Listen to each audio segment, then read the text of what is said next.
Hello बच्चों, तो कैसे हैं आप सब। आई होप कि आप लोग बहुत अच्छे होंगे, अच्छे से स्टडी आप लोग कर गए होंगे। तो आज हम इस वीडियो में देखने वाले हैं कक्षा 10 के प्रश्नावली 13.2 का क्वेश्चन नंबर 5, जो कि देखने में काफ़ी बड़ा है लेकिन इसका सोल्यूशन उतना ही आसान है। बोला है एक बर्तन एक उल्टे शंकु के आकार का है, इसकी ऊंचाई 8 सेंटीमीटर है और इसके ऊपरी सिरे जो खुला हुआ है की त्रिज्या 5 सेंटीमीटर है। यह ऊपर तक पानी से भरा हुआ है। जब इस बर्तन में शीशे की कुछ गोलियां जिसमें प्रत्येक 0.5 सेंटीमीटर त्रिज्या वाले एक गोला है डाली जाती है, तो इसमें से भरे हुए पानी का एक चौथाई भाग बाहर निकल जाता है। बर्तन में डाली गई शीशे की गोलियों की संख्या ज्ञात कीजिए। चलिए इसे हम कॉपी पे आपको समझाते हैं। चलिए यहाँ पे हम ले लेते हैं। देखिएगा तो ऐसे कोई एक शंकु के आकार का है, कोई बर्तन है जो कि क्या हुआ है जी, पानी से भरा हुआ है।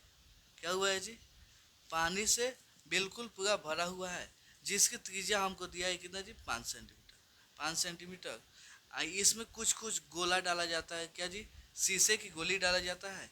तो इसमें का एक चौथाई पानी क्या होता है जी, बाहर निकल जाता है। किसके जी, शंकु के आयतन का, शंकु के आयतन का एक चौथाई क्या होता है जी, पानी बाहर निकल जाता है। ठीक है, तो उसमें हमको बताना है कि ये गोलियों की संख्या कितनी होगी।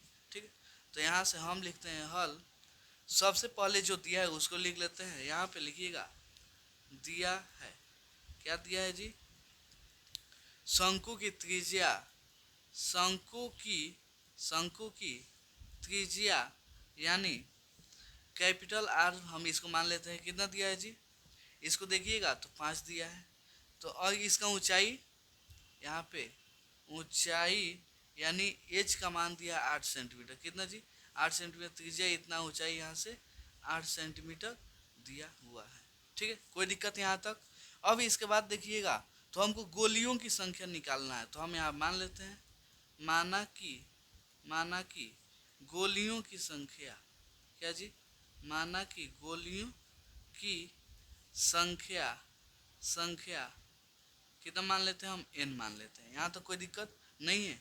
इसमें देखिएगा तो ये गोली का भी आकार दिया हुआ है। यहाँ पे इसका त्रिज्या दिया है 0.5 सेंटीमीटर। कितना जी, 0.5 सेंटीमीटर। तो चलिए अब यहाँ से आते हैं हम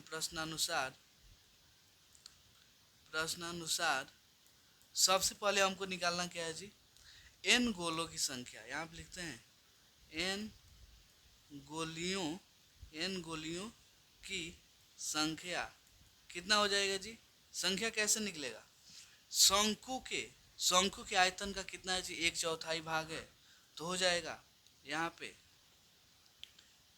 शंकु के आयतन, शंकु के आयतन का एक चौथाई मतलब बटा में 4। कोई दिक्कत नहीं है। यहाँ पे n तो n, गोलियों की आयतन कितना हो जाएगा जी, यहाँ पे का आयतन होगा। क्या होगा जी, आयतन। ठीक है, n गोलियों का आयतन, तो n गोली ये कैसा होगा जी, पूर्ण गोला मतलब एक गोलेकार आकार का होगा। तो इसका फॉर्मूला क्या होता है जी, 4/3 पाई आर क्यू, यही फॉर्मूला होता है ना गोले का आयतन का। यहाँ पे शंकु का कितना होता है जी, 1/3 पाई आर स्क्वायर, एच होता है, बाटा में 4 चल रहा है तो बाटा में 4 चलबे करेगा। यहाँ से देखिए कुछ कटने वाला है, नीचे 3, ये भी नीचे 3 खत्म, यहाँ पे पाई, यहाँ पे पाई, पाई से पाई खत्म। और कोई कटेगा नहीं, और कोई नहीं कटेगा। तो यहाँ पे n तो n 4, यहाँ पे आर क्यू, आर का मान देखिएगा तो कितना है जी, इसका आयतन, सॉरी अर्धगोले का मतलब इसका त्रिज्या कितना है, 0.5 हो जाएगा। 0.5 का होल क्यू, यहाँ पे कैपिटल आर, तो इसका मान कितना जी, 5। तो यहाँ पे हो जाएगा 5 का स्क्वायर इंटू एच का मान कितना है जी, 8, तो हो जाएगा 8/4। ठीक है, कोई दिक्कत नहीं है। तो चलिए यहाँ से ये कटेगा तो काट दीजिए, इतना मतलब कट गया। हमको n का मान चाहिए, तो 5 का होल स्क्वायर मतलब 5 को 2 बार गुणा कीजिए, इंटू ये 2 चल गया है तो 2 बटा में 4 इंटू ये वाला 3 बार गुणा होगा। तो कैसे हो जाएगा जी, यहाँ पे आ जाएगा 0.5 इंटू 0.5 इंटू 0.5। ठीक है, ये देखिएगा अगर पॉइंट हटाते हैं तो ये क्या होगा जी, इसके जगह पे 10 होगा, इसके जगह पे 10, इसके जगह पे 10। ठीक है, कोई दिक्कत नहीं है। तो इसको अगर आप कटाना चाहे तो कट जाएगा, ये 5 से ये 5 खत्म, ये 5 से ये 5 खत्म। देखिए 0 5 का मतलब क्या होता है, 5 होगा ना जी, क्योंकि संख्या के पहले 0 का कोई वैल्यू है नहीं। ठीक है, तो ये 5 से ये वाला 2 मार्क्स में खत्म। अब कोई कटेगा, यहाँ से ये 2 मार्क्स में खत्म, इससे ये खत्म। n का मान कितना आ गया जी, 10 10 कितना हो जाएगा, 100। ठीक है, तो हम यहाँ पे लिख सकते हैं अतः